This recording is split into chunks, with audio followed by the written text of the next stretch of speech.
Reviews Sally Field, captivated by Michael Caine in the romantic comedy Surrender. Tom Berenger is a detective assigned to protect witness Mimi Rogers in Someone to Watch Over Me. And Dancer stars Mikhail Baryshnikov as a man at odds with work and love. It's all coming up next on Siskel and Ebert.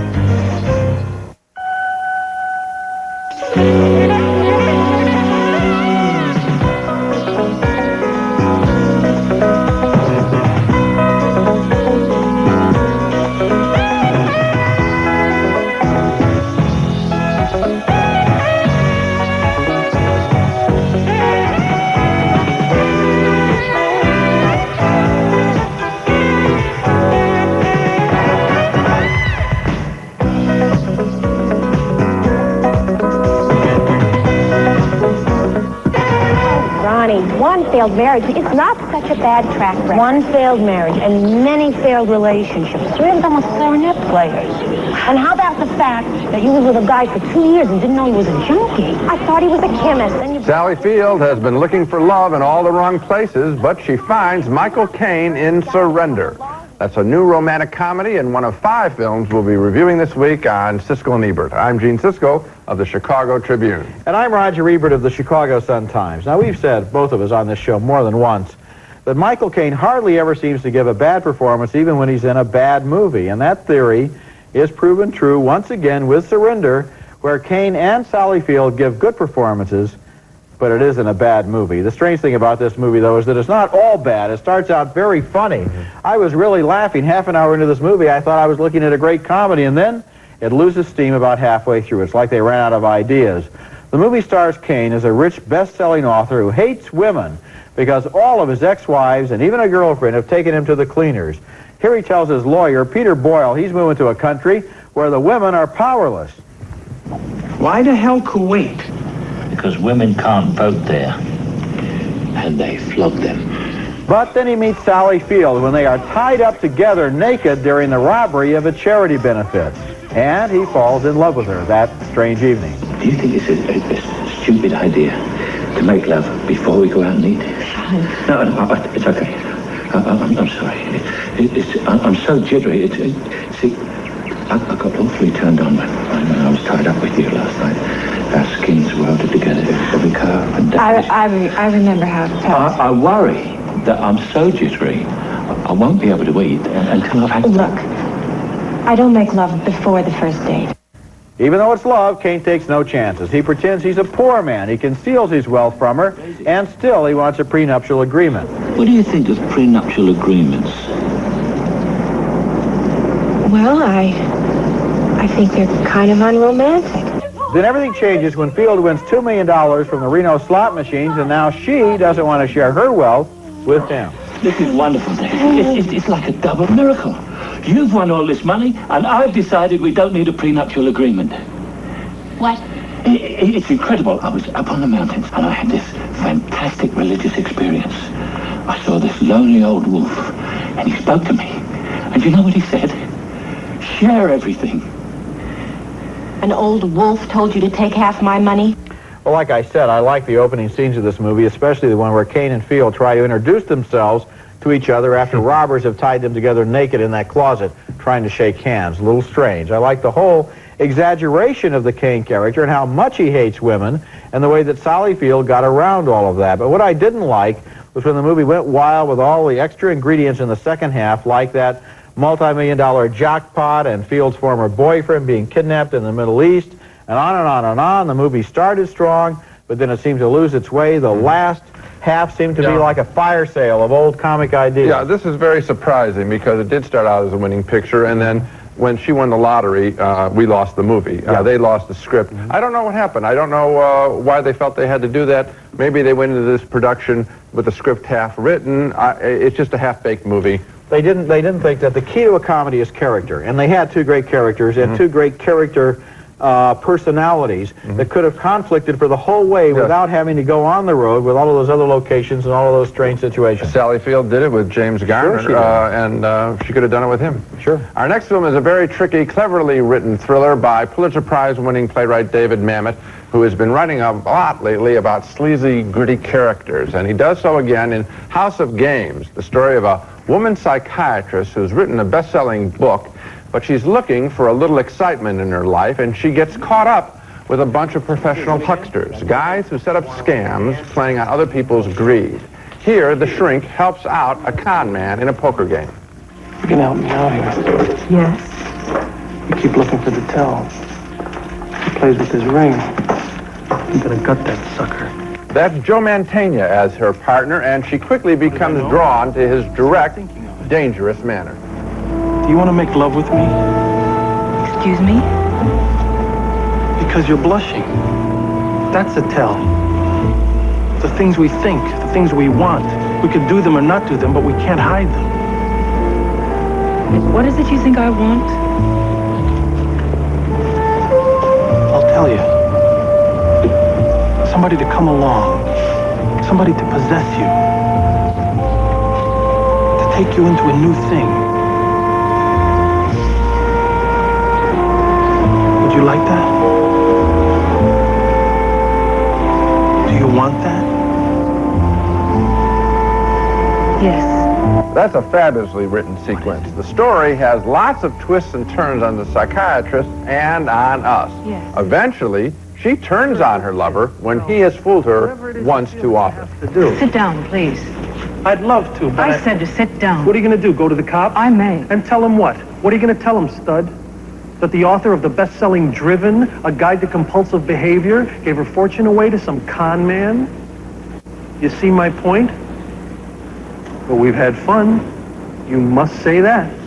That's Lindsay Krause as the psychiatrist, and she is very good here because she does an excellent job of convincing us that she's a practicing psychiatrist, and she also has this hidden secret part of her that needs help too, and she manages to handle both elements of that character. Now, I can't give any of this story away, except I want to tell you this story, that while I watched this movie in a screening room, not a theater, I found myself talking out loud to the screen. There was someone else in the room, but they didn't mind, I hope.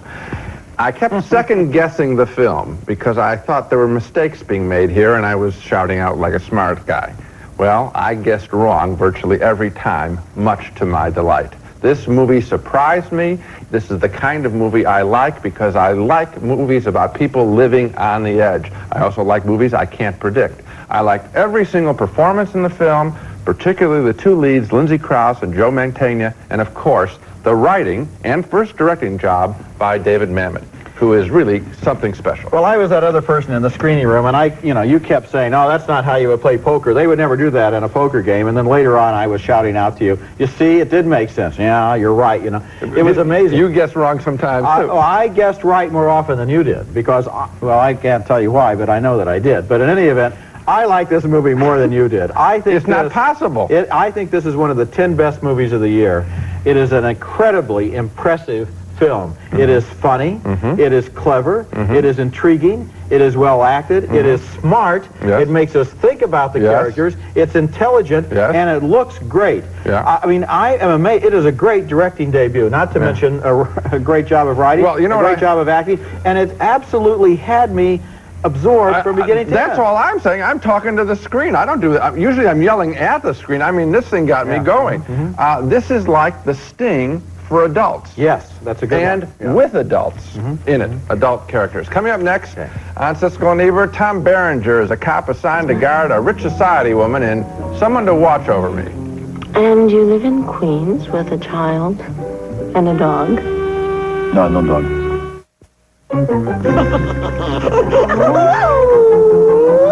Don't you just hate fighting with your plastic wrap? Mom, you okay? Oh, fine. Don't get mad. Get glad. Glad cling wrap comes off the roll easily and sticks to what you want it to stick to. And when Glad says cling, Glad means cling. Uh-oh. Glad cling wrap. Don't get mad. Get glad. Hello, I'm Orville Redenbacher with a very important message. My new improved microwave popping corn is the best popping popcorn there is. Pops great in all microwave ovens. Nobody has fewer unpopped kernels. And I give you lots more popcorn, up to 10 cups more per box than other national brands. Which is good, because once you start eating it, you won't want to stop. Orville Redenbacher. Fewer unpopped kernels and more popped corn. Holidays, I hate them. Nobody comes to the office. And where do they go? Silo. Today and tomorrow at Silo's Columbus Day sale. And everything is 5 to 50% off. While I'm working, they're loading all those low-priced TVs, appliances, and stereos into their disgusting little station wagons. So everything's on sale at Silo. Who cares? Now, who'd go to Silo when they could be here, working for a sweet guy like me? There's no sale like a Silo sale. This is my lava machine. This is my lava machine. Lava liquid. In 30 years of working with my hands, I've never used a hand cleaner like it. Power of pumice in a liquid. Feel it, powering away dirt, grease, just about anything.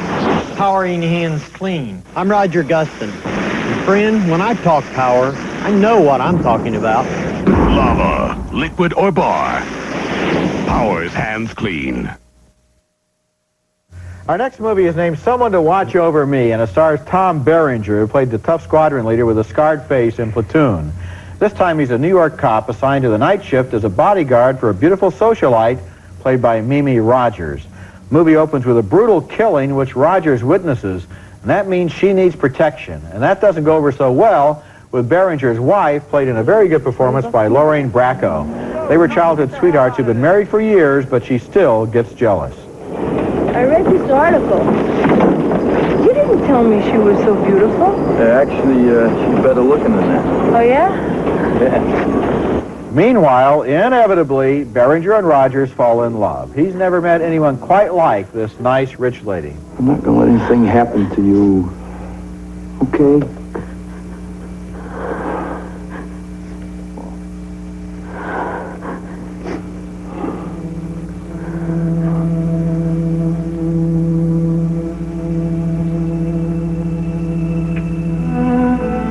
Then there's trouble on the domestic front as Berenger's wife suspects that he's having an affair. Well, what is this? Is it serious? Quit looking at me like that. What's with this ridiculous silence? Now, you'd think that sort of romantic triangle would be steamy and passionate, but Someone to Watch Over Me drags along and the characters talk too much, and most of the action scenes are pretty predictable. The most interesting character in the movie is Berenger's wife, played by Lorraine Bracco, as I said. She has a feisty personality. She fights for her man. She fights for her self-respect.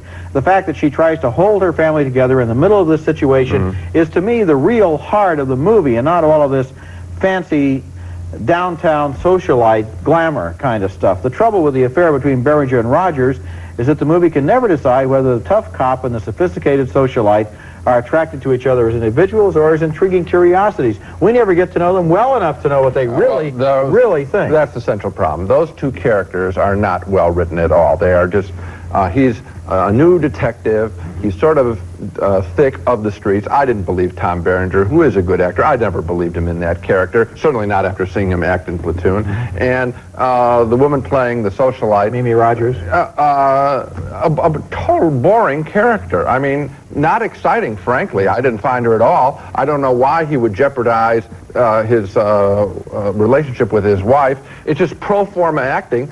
I think the movie should have taken another direction and surprised us rather than give us a relationship. Have the wife fight with her husband and really fight and maybe win. What you have Wouldn't that be exciting? What you have here with the detective and the socialite is formula. Yes. That was probably the one that sold him in Hollywood. Yes. Hey, this is great. The tough cop meets the socialite. Yeah. We'll get Mimi Rogers and Tom Berenger. Then somebody came along to write this wonderful marketing idea and created a brilliant character in the wife. Yeah. Somebody should have seen that it's always specific character that makes a movie good, not somebody's brainy box office formula. Well, I think that what happened is this Lorraine Bracco turns out to be quite a movie actress. That probably helps. She just steals the movie, and they should have recut the film to feature her. Coming up next on Siskel and Ebert, the great dancer Mikhail Baryshnikov in a story that mixes ballet and love and heartbreak in the real world. The movie is called Dancers. When you hold it out, it's not a bunch of twigs prop man gave you. It means remember. Hey, mister, can I have Mr. Goodbar, mister? Back in the old days, Mr. Goodbar discovered the magic of peanuts and chocolate. 10 years later, another mister for the missus. People still love the combination of crunchy peanuts and creamy chocolate, even in the 40s. Mr. Goodbar, sir, even in the 60s. Jeez. And even now, one thing's still true. Good peanuts and good chocolate make a very good bar. Good, Mr. Goodbar.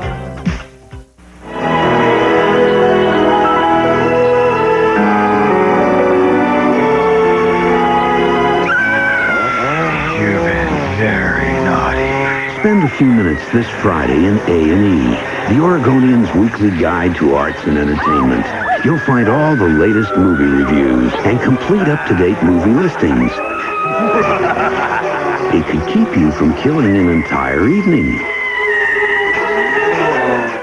Now, here's a rare sight.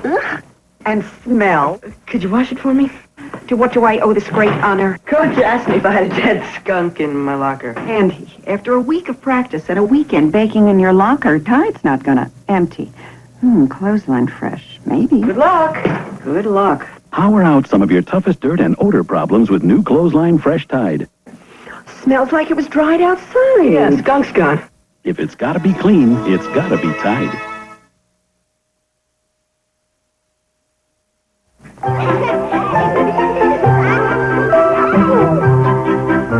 Northern bathroom tissue has a special kind of softness because it's quilted. And you can feel the difference quilting makes. Northern, quilted for a special kind of softness. Oh, sure, Heinz tried to make their home-style gravy like homemade. Used real beef juices, my seasonings, but there's still something missing. There are no lumps, see? Heinz home-style gravy, so close to homemade. Our next film is called Dancers, and it's a crushing bore, even though it stars Mikhail Baryshnikov in a film directed by Herbert Ross, who a decade ago also made the fine ballet film The Turning Point. But this story doesn't have characters like the ones played in The Turning Point by Shirley MacLaine or Anne Bancroft. It just has a dull character played by Baryshnikov and not enough of him dancing. The story involves his staging of a performance of the ballet Giselle, and it takes the story to heart as he chases a young beauty on stage and off. The ballet is being staged in Italy, where Baryshnikov, playing the star of the troupe, notices a beautiful, innocent American girl while he is being interviewed by a reporter. This role you're dancing, Albert, I think is a villain, a cad. How do you make him sympathetic? I don't see Albert as a bad man. It's tragic. He does not understand true love until it's too late. Is that what happens in your life, too? Oi.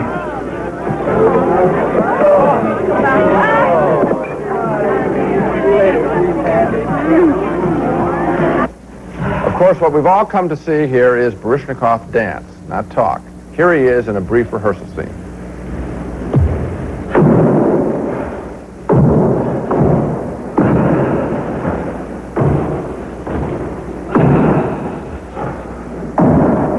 Of course, that's exciting, but the story is just plain silly. The writing juvenile, especially when the girl says goodbye. You made me cry. No, I mean when you danced just now. You were wonderful. I didn't want to talk about that ballet. Listen, I'm sorry that I'm sorry that you... I'm not.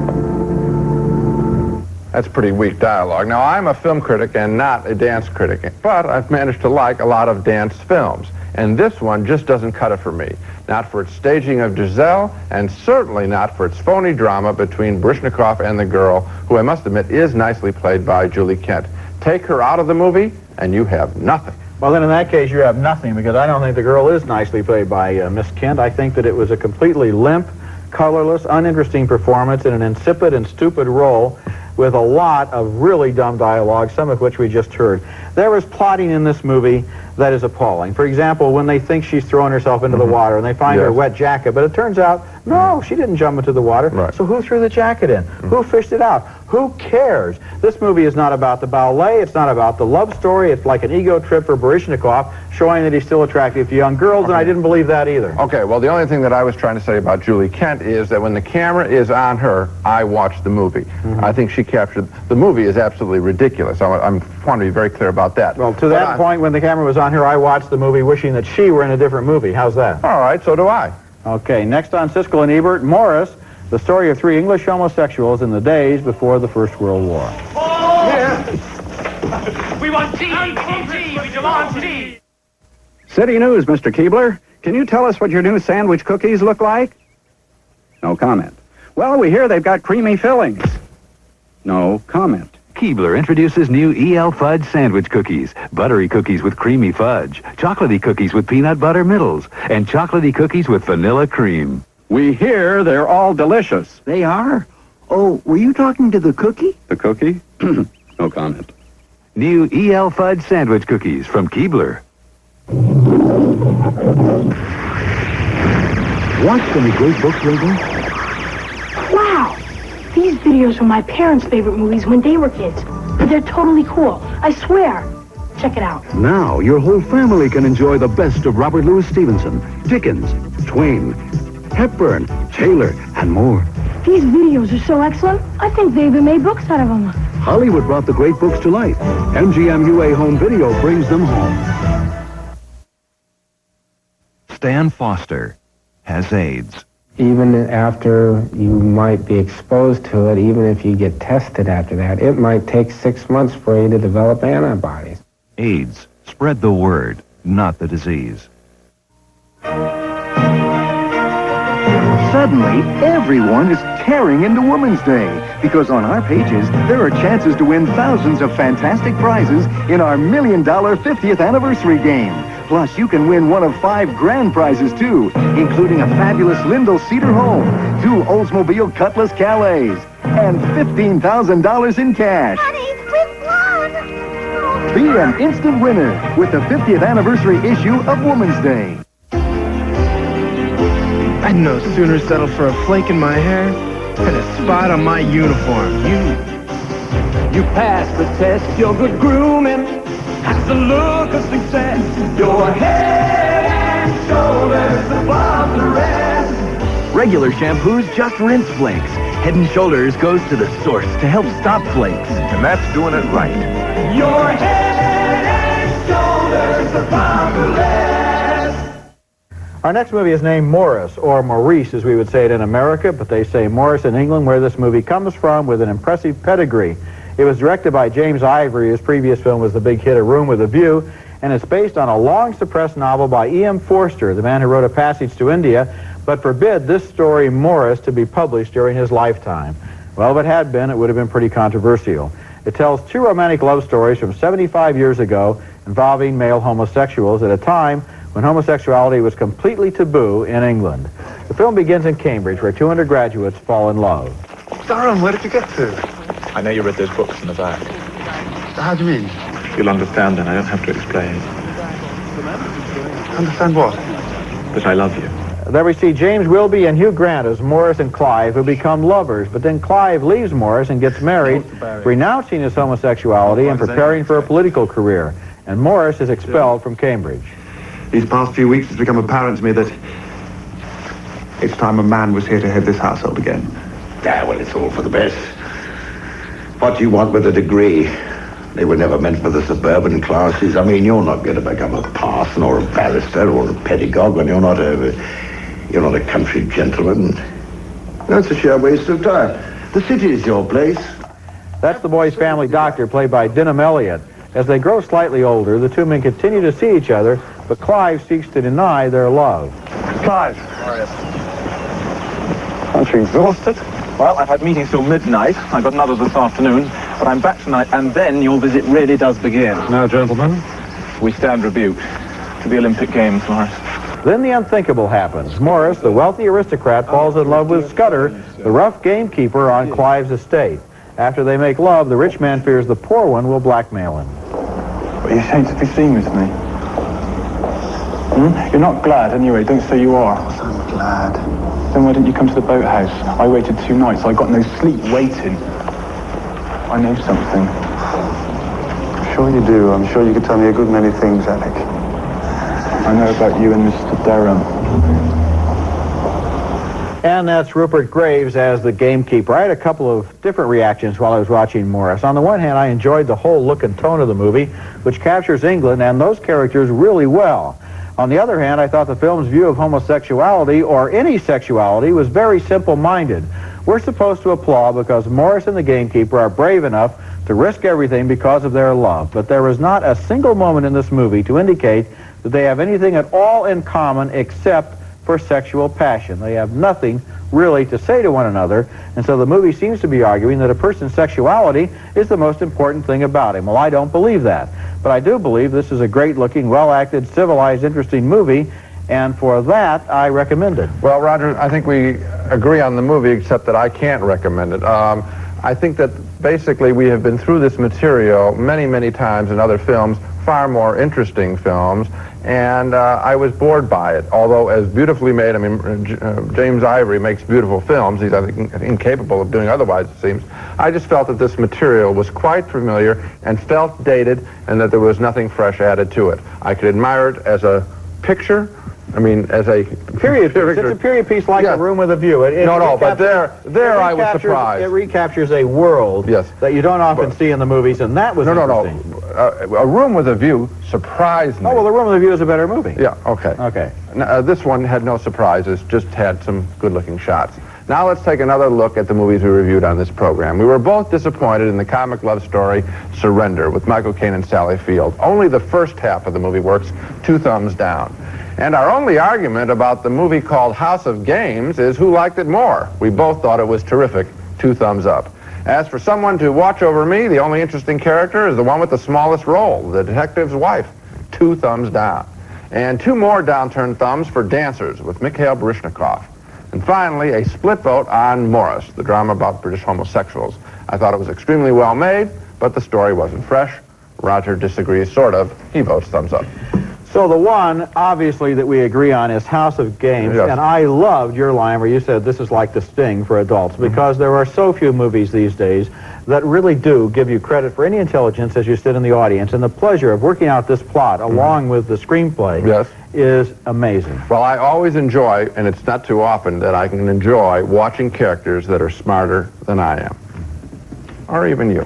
That's it for this week. Next week we'll be back with reviews of more new movies, including Weeds, starring Nick Nolte as a convict turned playwright, and Suspect, a romantic thriller starring Cher and Dennis Quaid. That's next week, and until then, the balcony is closed.